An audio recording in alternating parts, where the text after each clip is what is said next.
action. You don't have to put on the red light. Did I tell you the one about the Pharisee, the prostitute and the rabbi? No, they all were behaving outrageously. Simon the Pharisee had invited Rabbi Jesus for a debating meal. The populous local ones had lined the walls to listen, including a known prostitute who, unknown to most, had actually been saved by Jesus recently. She noticed that as Jesus came in, Simon did not greet him with a kiss, did not anoint him with olive oil, and did not even provide water to wash his feet, which in that culture was an outrageous snub. But why? That as he reclined at the table, dirty feet out, the prostitute, she was so overcome by his presence, she fell at the floor, started crying, washed his feet with her tears, let down her beautiful hair, and wiped them with, kissed his feet, then poured the rest of her prostitute perfume over them. Outrageous. You could divorce your wife for just letting her hair down in public. And worse than that, the young rabbi didn't stop her. He seemed to be enjoying it. Simon speaks. If this were a prophet, he'd know what type of woman was touching him up. Aha, his mouth betrays his heart.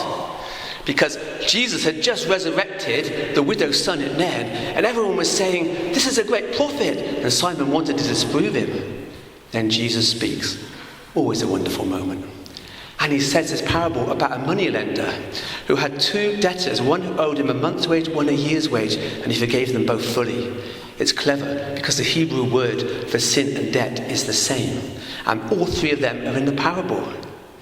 And Jesus says to Simon, which one of these loves the moneylender the most? Oh, I suppose the one that was forgiven the most.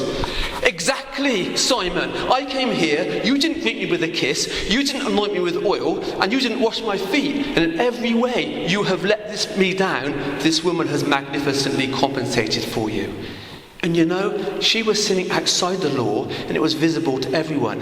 He was sinning inside the law with his greed and pride and righteous anger, and it was invisible. But both were far short of what God required, and both needed his forgiveness. And it's the same for me and you, isn't it? You may have been taken out of a gutter of violence, drugs and alcoholism, or you may have been brought up in a lovely Christian family, but we all fall short of what God requires, and we all need his forgiveness. So pray with me, Lord, I accept your forgiveness. Help me to have your love channeled through me so I can love and forgive all those you put in my life.